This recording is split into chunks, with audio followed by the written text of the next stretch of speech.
like this first comment is one thing I want to highlight on this patch.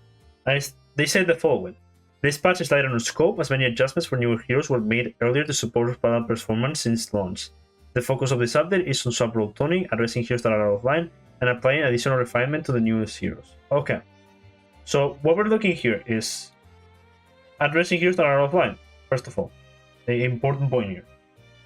And refinements to the newest heroes. So we're expecting the new heroes to look refined, to feel better. We're looking for changes that make the new heroes feel better. Not necessarily looking at bans for the said heroes, but make them feel better.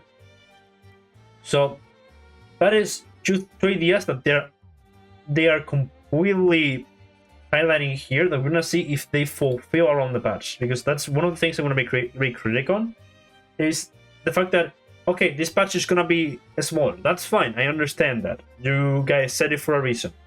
But the things you focus on from this patch, they need to be impactful enough to still feel like a patch. And especially you need to do those things in a way that feels good for the players that you're doing it. So let's look at the sub-rolls first. So we have medic sub-roll, 25 to 40%, not necessarily mind this. This is also kind of in line with how Mercy's passive was used to work. Like for Mercy, it was always like 40%. The thing with the medic soul passive, like underperforming, the issue with this passive and how it has been underperforming so much, it's just the fact that a lot of the heroes that are on the medic passive, one, are either really bad right now, or they just don't fit in the passive. Like, I don't understand why Moira would want to be in the medic sub role. It doesn't make much sense for Moira to be in the sub role. I don't understand why Ana is not on the sub role, since that self-healing would be really impactful for her in combat, since she doesn't really have an effective way to self-heal herself.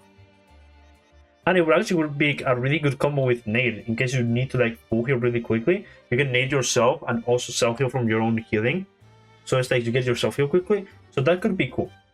Honestly, another change I think you could have made, and this is going, I don't know if you guys know this, but Reaper's self-healing, for example, like the lifesteal Reaper has, is immune to DPS passive.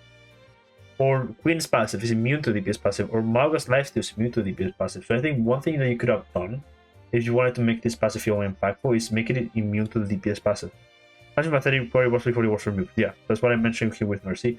But I think you could just make it immune to the DPS passive. I think that's, we already have that on the Reaper lifesteal. We have it on Queen's passive.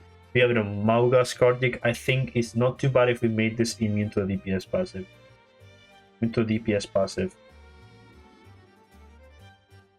Just so the healing is more consistent, because we're missing consistency here. Like, one of the things this passive is missing is consistency. I think increasing the raw percentage here,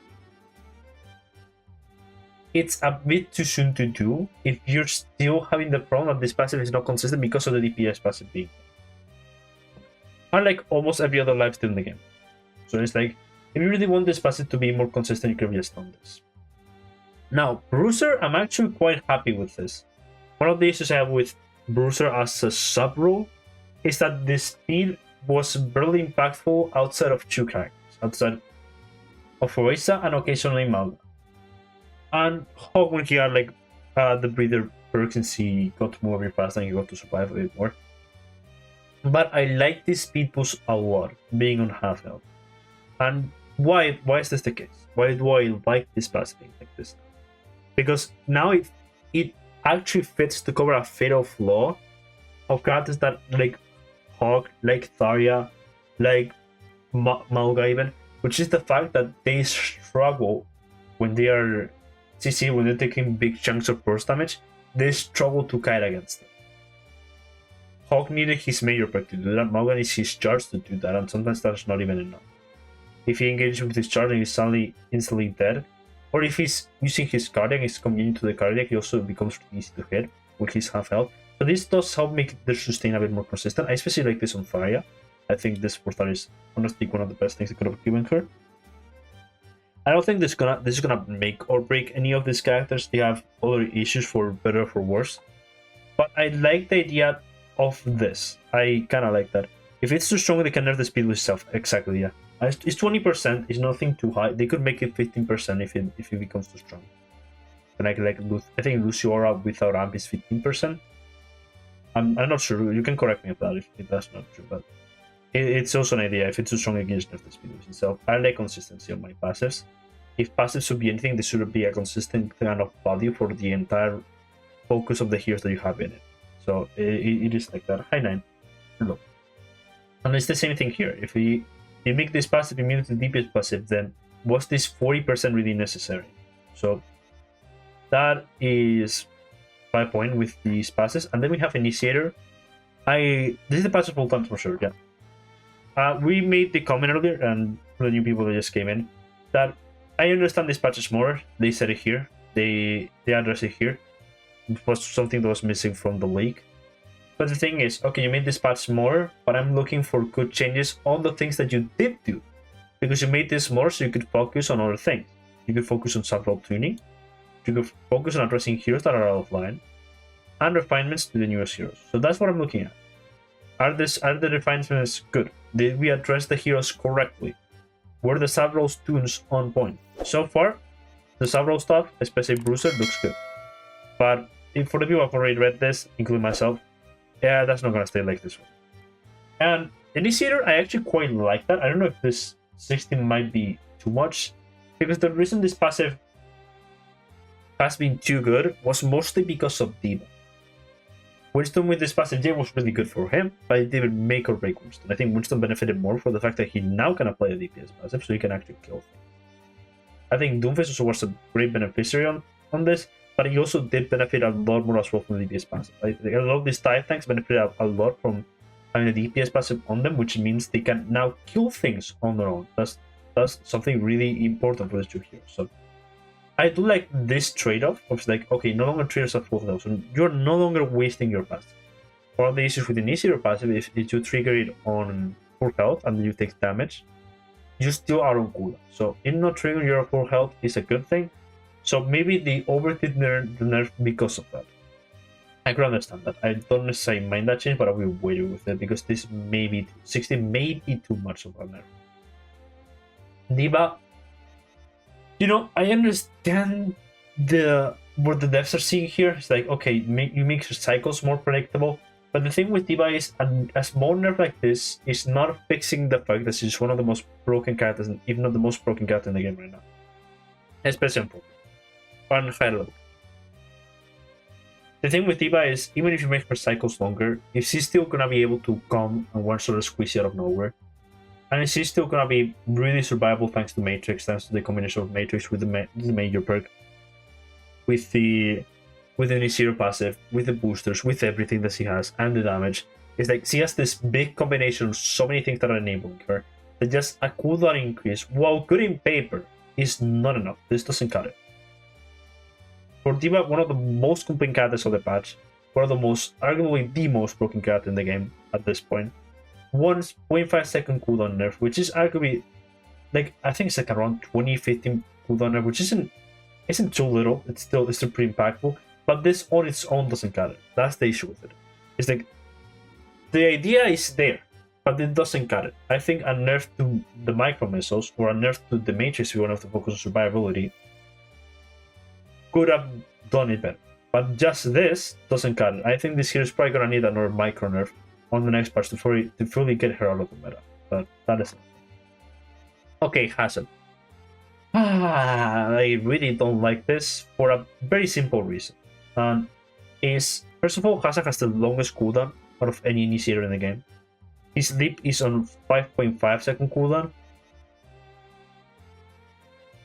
which is a very big issue if you want to get value of this passive, because the cooldowns that you have completely change the uptime that you have on your passive.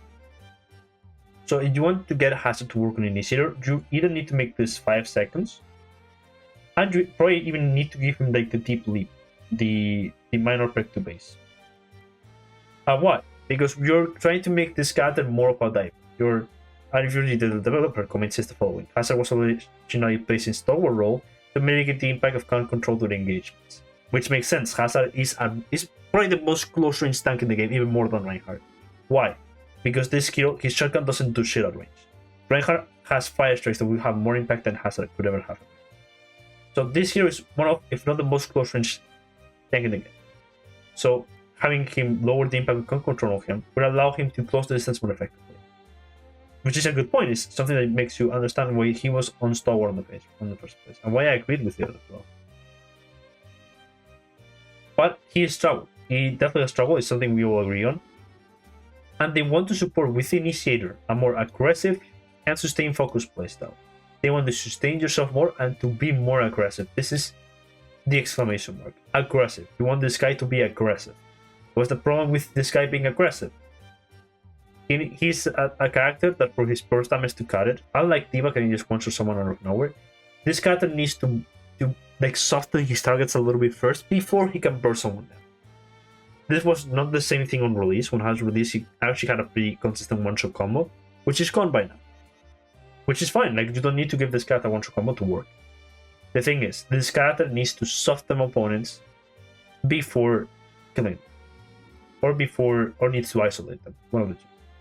His poke is damage over time, his wall has a bit of burst damage, his leap has a bit of burst damage, his shotgun has burst damage up close, his damage on range is really bad.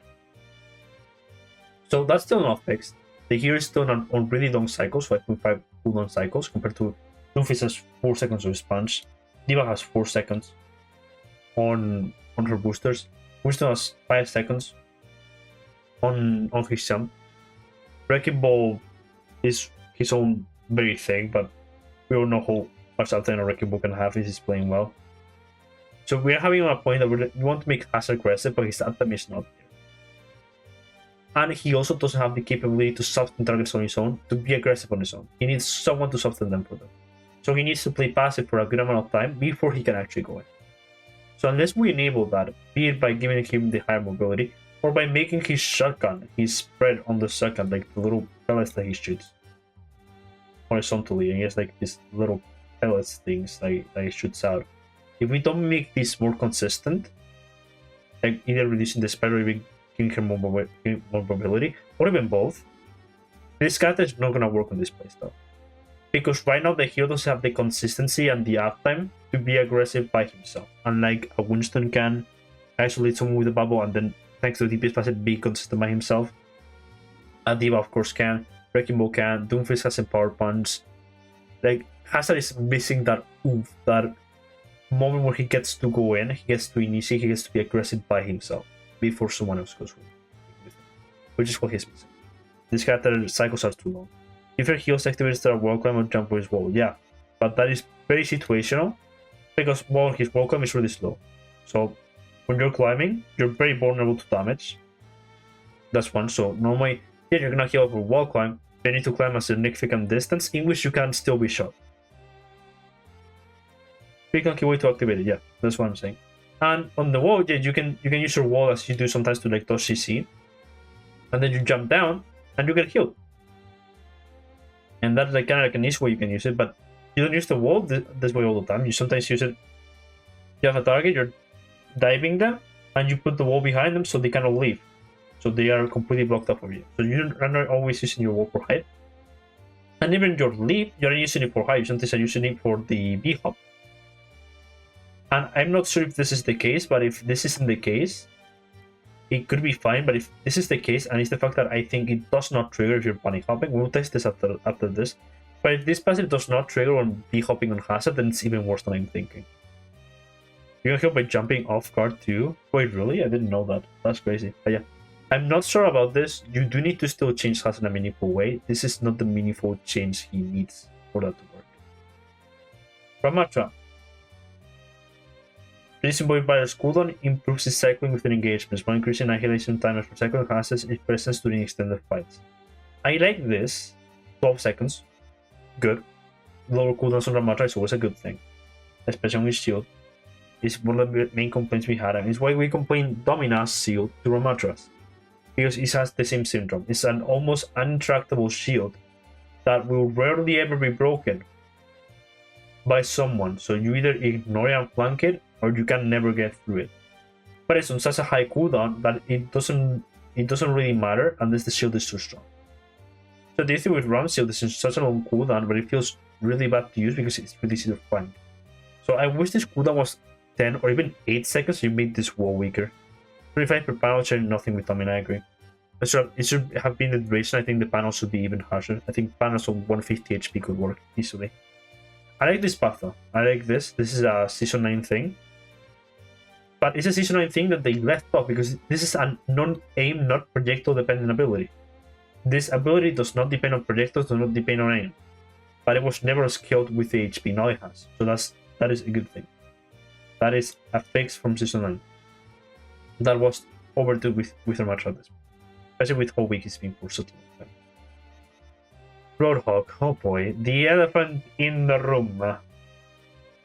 The exclamation marks, the question marks all over the place. Why are we doing this? So what the devs are saying, and the comments here, Roadhog's overall effectiveness has remained lower than intended his mana reroll. That is a fact. Lower than intended. That is a fact. That is a fact. His effectiveness has been lower than intended since his reroll. That is a fact. But what is the solution? Increasing scrap gun's damage will improve the consistency of his scoop combo and increasing overall damage output. My point is, why do we increase the burst damage? That is the thing that people hate the most about Hog.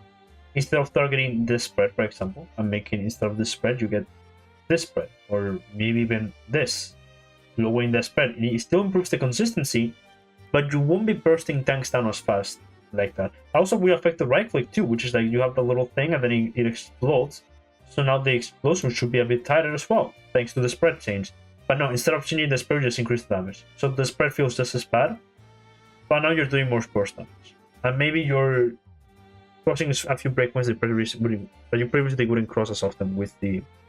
That is also increase the consistency per se too. Depends on your definition. Exactly, yeah. Increasing the consistency in the fact that your burst damage is higher, so if you miss more, you're still probably getting the same amount of damage that you need to kill a target. Which is the kind of consistency I think they're gonna do. His projectile size and damage of pre-burst right click. I agree, yeah. I honestly, I do like the idea of like right click, like the whole right click one shot, like big burst, damn. But I'm on the point that I would like to just get rid of that thing, get rid of that final explosion spread, and instead make that explosion was like instead of like this, the thing keeps traveling, travels a bit further, and then it just blows up around it, kind of like an AoE. So you like, kind of like I don't know if you guys have done this. I've seen this in our video games or in documentaries. You know, these like shrapnel grenades. Like you throw the grenade and there's shrapnel like comes in all directions. So something like that could have been done, where you throw the ball that can headshot, that can do probably like around 80 damage, something like that, 80 damage, 160 headshot, consistent poke. That can also explode at a distance, but instead of exploding forward with the spread of the other gun, you have this big circle AoE explosion that helps you zone at certain ranges, which could be really cool. I think making the pre-burst kind of like a troll primary, I agree. Maybe not on size, but making it a bit faster but a bit more consistent could be cool. Like 80, 75 damage, something around that with the 2x headshot, that's cool. I think the thing that Hog is suffering right now is consistency. That at least the devs know this. But this is not the way to fix consistency. You need to fix his secondary fire, you need to reduce his spread, you need to increase the attack speed, and you need to reduce the burst. Because people hate this character because all his value is in the burst. All his value is in the burst. That's the 50 meters, 65 damage, 130 headshot with a bigger projectile speed and better attack speed. Yeah, I agree. Take that. Not all projectile speed, yeah. Bigger projectile. And the normal burst after. I think I can leave the normal burst, but I would really like them to try, even if it's just as a perk.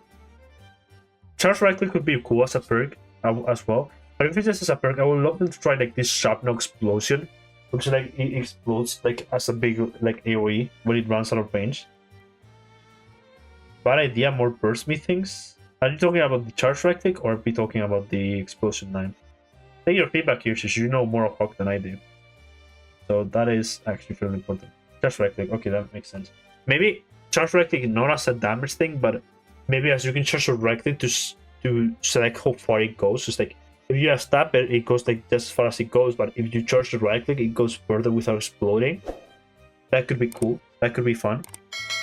And charge the further it travels before it explodes. Yeah, we're thinking the exact same thing. So you can like it will be the best middle point with the new minor that he currently has. It's like you hold your right click, you get to charge, and you get to choose how far it goes. I think that would be cool, yeah. Like, there is very cool ideas you can do with this Hog that I feel have not been tried yet, especially with his right click, that I would really like to see them try and see how it works, even if it's just as a perk and maybe moving in base kit afterwards. But generally, the biggest problem this character has for viability is how inconsistent his right click is. And fixing that will do so much to like get this character on a better spot than just increasing his damage. Okay, let's go to damage, which, by the way, this is it for tanks. This is a small patch, I said it, but it's still sad.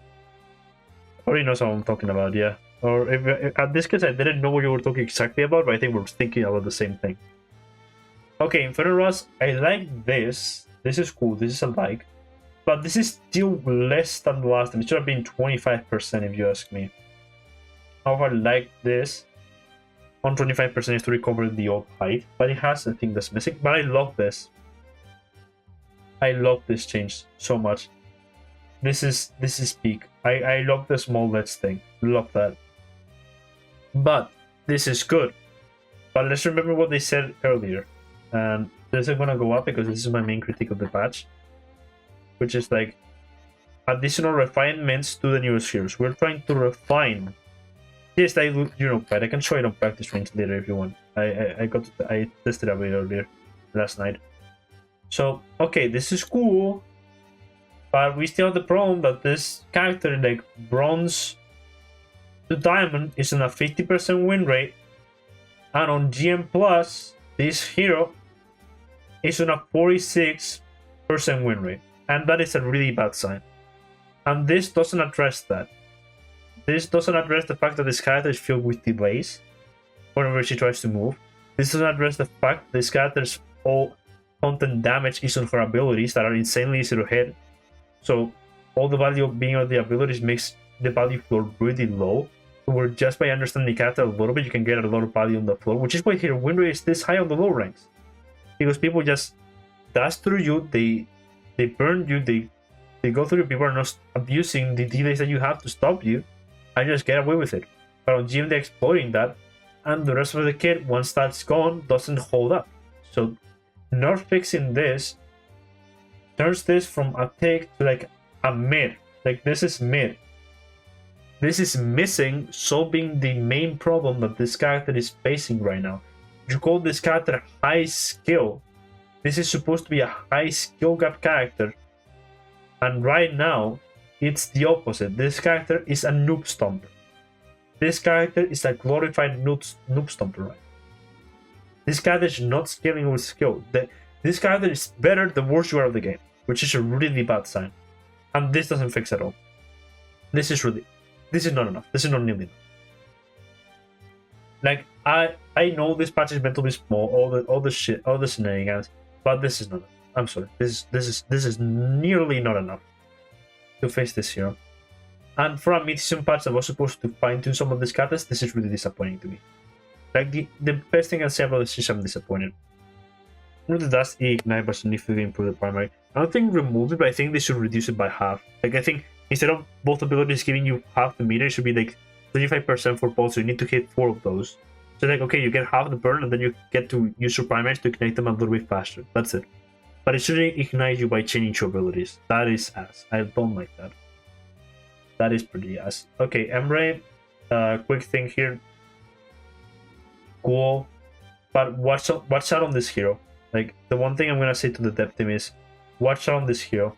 This hero is looking to be very strong recently. So I will be really careful with Emre. Because I'm already seeing discussions that Emre might be better than Ash, might be better than Cassidy, and is getting really close to Soyunga. We're seeing him on scrims.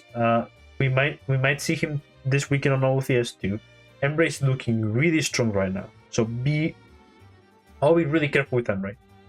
Emre has one of the strongest DPS ults currently, especially when combined with Nano.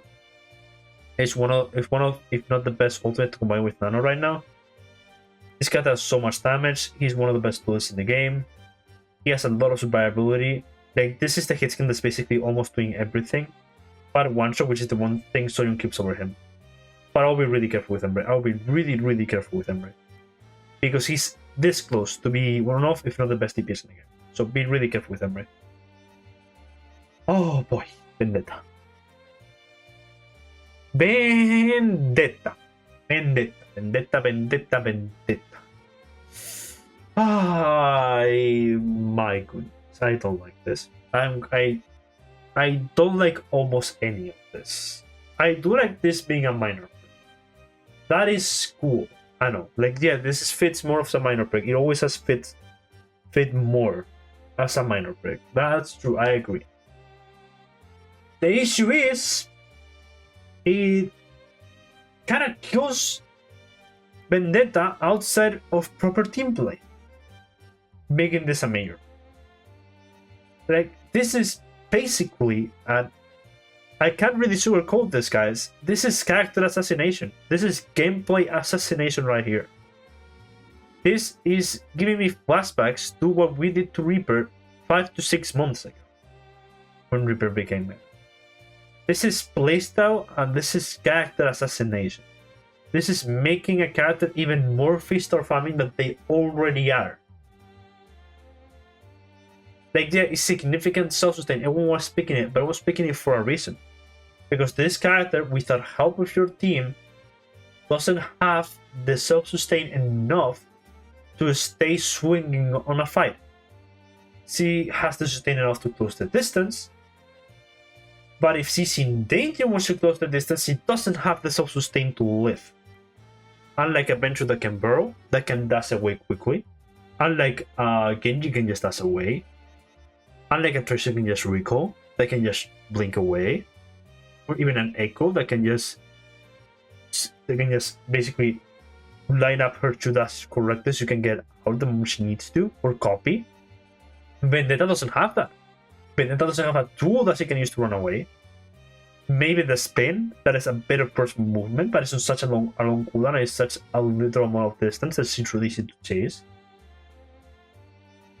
So she doesn't really have a way to live out of block. The moment Vendetta blocks in front of you, if you can break through the block, Vendetta doesn't have a way to get away. She doesn't have escape. She doesn't, unlike Venture, unlike Tracer, unlike Echo, she doesn't have any way to escape a fight. So her only way to sustain herself was this perk. Siphoning a Strike was the only way Vendetta had to sustain herself in the mid-fight. Because she cannot leave, she cannot engage and disengage consistently like other divers. Unlike a melee character should be doing. She has broad sustain that allows her to get less damage when she goes to the distance, which is fine. But she doesn't have a way to live. She doesn't have a way to self-sustain in the fight. She has a way to take less damage, but she doesn't have a way to self-sustain. And that's what Vendetta has been lacking. Well, that's why, if people are all picking the same perk, if you are all picking Siphoning Strike, then you should know there's something wrong with this character in terms of how she's sustaining herself in a fight. If no matter how you nerf it, if no matter how many perks you change, or new perks you add, people could be picking this perk, even after the nerf. There must be something more than just a stat thing. It's a gameplay reason. People pick this so you get this early in the game, and that allows you to actually play the game, contest angles on your own. Without this, Vendetta cannot take a duel on her own against a lot of characters. She can't. She dies. She either dies or is completely forced out before she can even do anything. And this perk save her matchup into characters like Junk, for example, characters like Cassidy, or any kind of CC or burst damage that could go through her block. This perk allowed Vendetta to live. It allowed Vendetta to actually commit and be rewarded for committing into something. The thing is, we've taken this away, but this doesn't fix the problem. This doesn't fix the problem that if you put Vendetta on a Zarya bubble or on a Kiriko Susu that you throw at her, that's just going to decimate your whole team. This doesn't fix that. This doesn't fix the fact that Vendetta with a Zarya bubble can just walk down your entire team and dogwall them like a day in the park.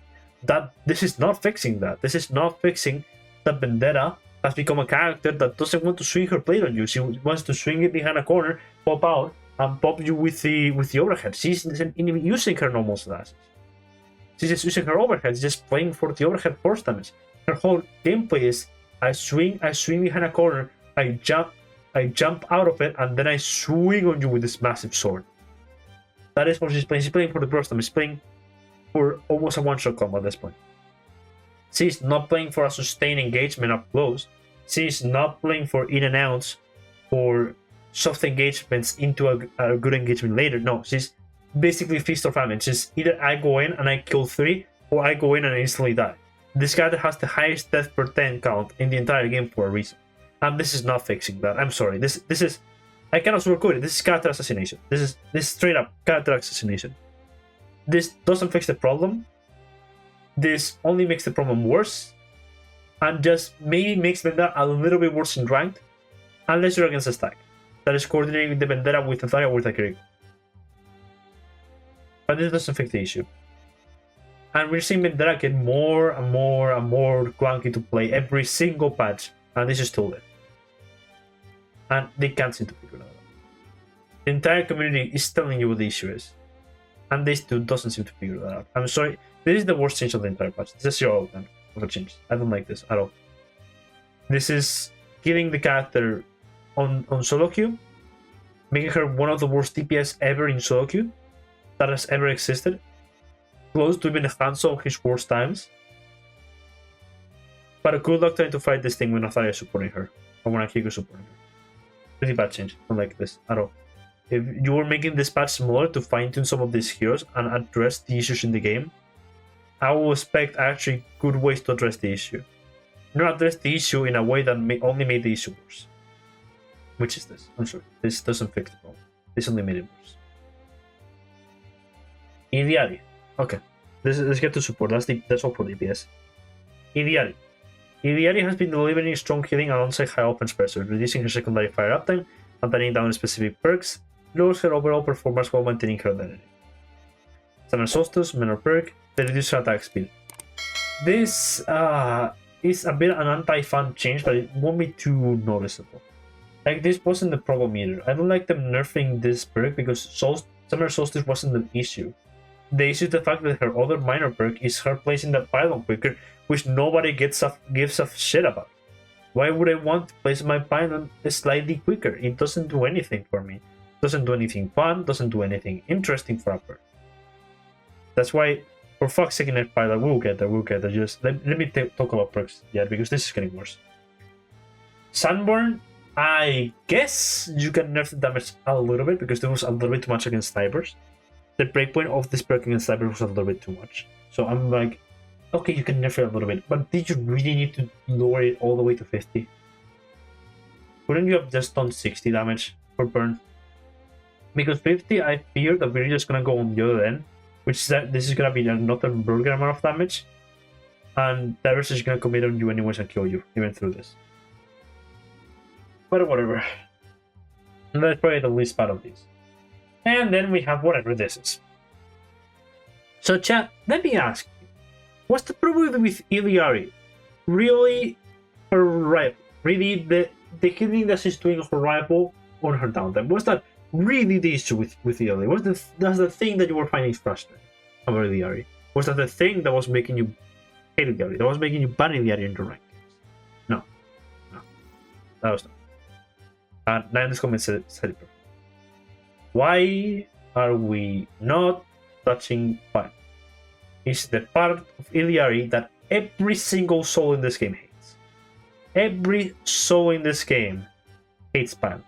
Everyone hates this damn pylon that's just sitting here, hitting people like a third support on permanent uptime, that if you don't push the Iliari, you can never have a chance to break, because it's popped in a corner that you cannot see unless you're well behind enemy, inside enemy lines, where her and her entire team can easily shoot you, and if she sees that you're specifically trying to target the pylon, she will just break the pylon away and just place it somewhere else where you can still not get through it, and go and forth and forth and forth and forth and forth.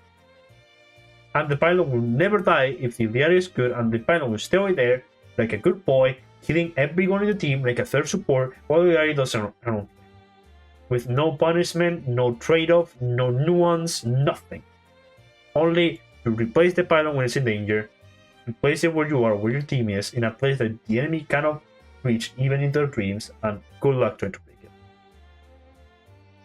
And just as Nine says, he has so much range for an infinite ability that allows you to place it basically anywhere. Your team can be down here, they can just have a ledge here that nobody in the mom will see, and you just place the damn pylon up here, and you will still heal everyone down here, even at like 20 meters of range. And like it will reach you, and it's absolutely insane. It's like it will heal you from there. Why are we not targeting pylon? It's the part that even Illari players don't find much entertaining through. It's the part that everyone in this game hates. Why are we targeting Solar Rifle? Why are we targeting the form of healing from Illari that actually takes skill, that takes tracking, that takes resource management? Why? I don't understand. I don't like it. I don't like it at all. I'm sorry. Illari and Vendetta especially have been the worst highlights on this patch. I'm gonna read them now. Jetpack Cat. Jetpack Cat. Okay. So, Territorial is gone. Okay, fine. I didn't like Territorial. I'm okay with this. This is cool. A bit more fuel on your downtime. Not bad.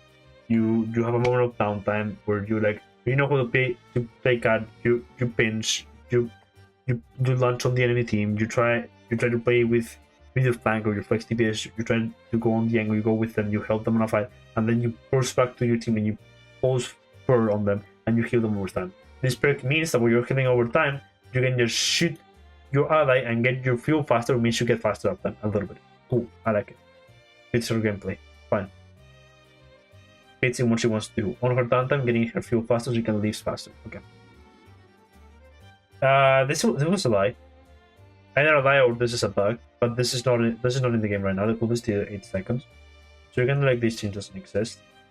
I don't like having this a major perk. I don't like it. I don't like it. I've been saying this ever since the cat came out, that I think this close-up should be a biscuit. Why? It's kind of like the Venture exclusive meta. Venture, if I go for Venture stats right now, actually, let me go to the practice range for this, just so I can show you guys the way Venture exclusive meta works, which is honestly one of my favorite pieces of recent hero design that the team has done, which is Venture exclusive melee. Clover. He has 30 impact and 40 damage over time by holding the melee on someone. So if I just hit that, is the impact and a little bit over time. But if I hit the full thing, look at the amount of damage that I'm dealing compared to that guy. So exclusive melees are cool. They're cool. They're fun. They are fun. The thing is, and why this perk has been so egregious is, for some reason, with this perk, it's on a cooldown, which is already unfun. It adds a slow, which is also unfun. I don't know what that slow is there. It's so dumb. I don't know why a cat scratch has to slow you. It's dumb. It's annoying. It feels bad to play against. It doesn't add anything interesting to your gameplay. So imagine if instead of this being a major perk, this was part of your base kit, you have the little scratchy hands that you can just scratch people and you melee them, and you do 30 on impact, you do probably 35/40 damage on bleed. So that you do a little bit of bleed for over like 3 seconds or something like that. And like you do a slightly less burst, but you get a bit of bleed, which is cool and fits the cat. It fits the cat. It fits the cat. It's like you do a little bit of bleed, and the impact is a bit weaker. But you get to do it every time you scratch someone. So you do have a reason to try and keep scratching someone because it's stacking a bit more damage on them. And you have a reason to bounce someone and then leave, because you will be adding damage that someone else can follow up on, while not having the insane burst that was having 40 combined with another 40 or 50. I don't know how much damage over time this thing was dealing. That was insanely edged to play against, combined with the percentage of low, which nobody liked. Well, that would be so interesting if I might actually had been completely overshadowed and didn't completely stop you in place.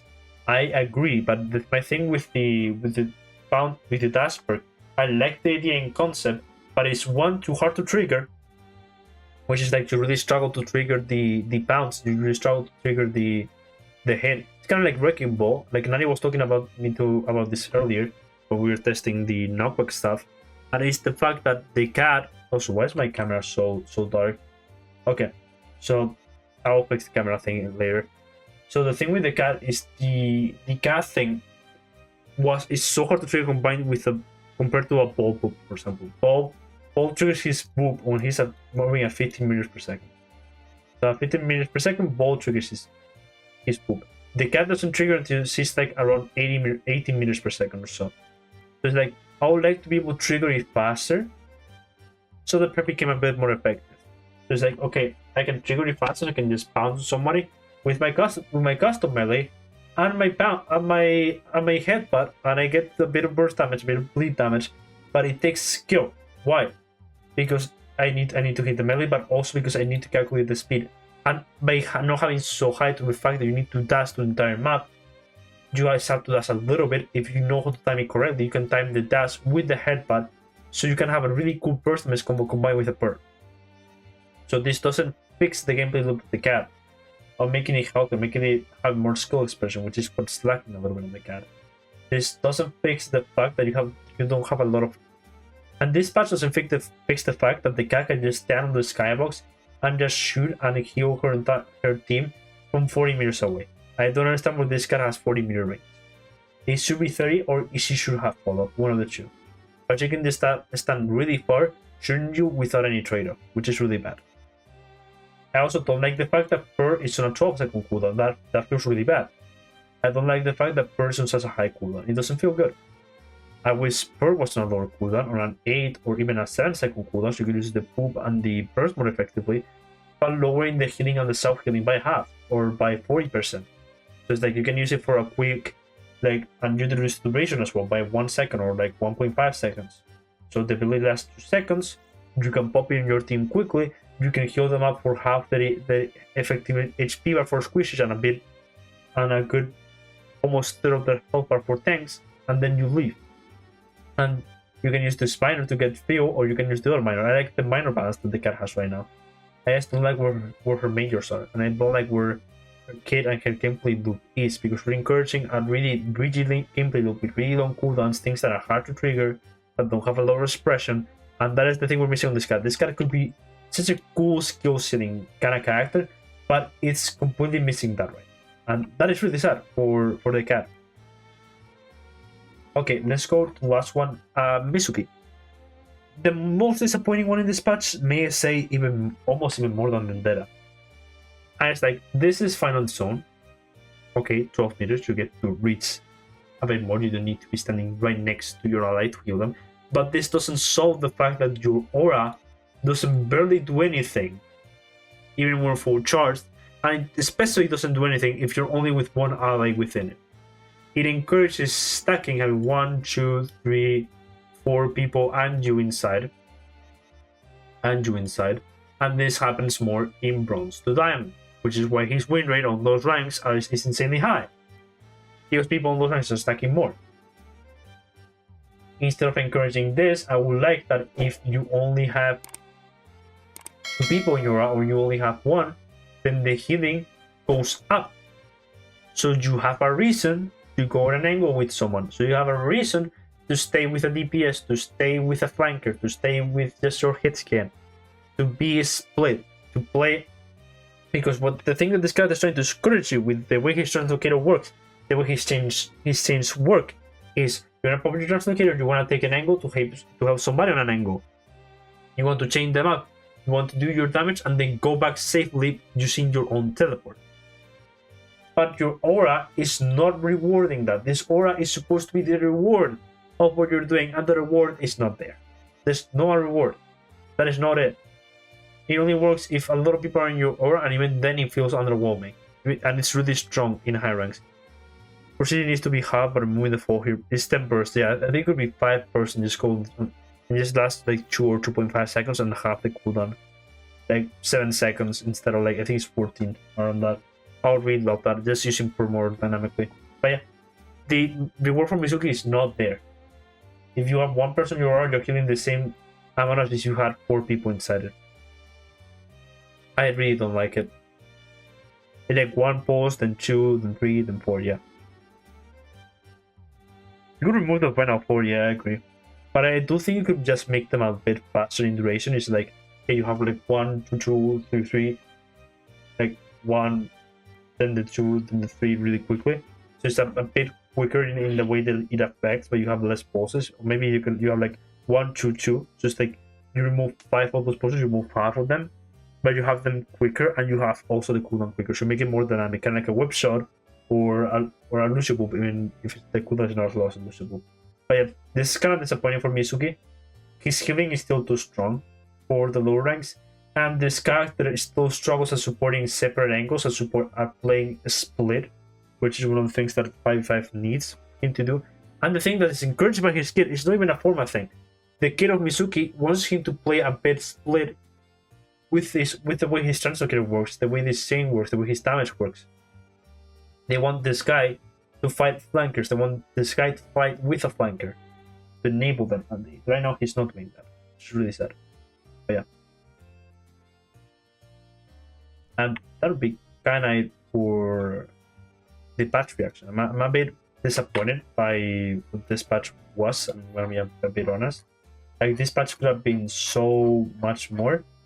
And honestly, this was disappointing. Even while they said this patch was supposed to be slow, they said they wanted to do additional refinements to the new heroes, which outside of Unrun, and even on Unrun wasn't enough, it wasn't good enough. And it didn't do the right thing for them. The cat still has the same issues the cat has always had, even though the perks are no longer an issue.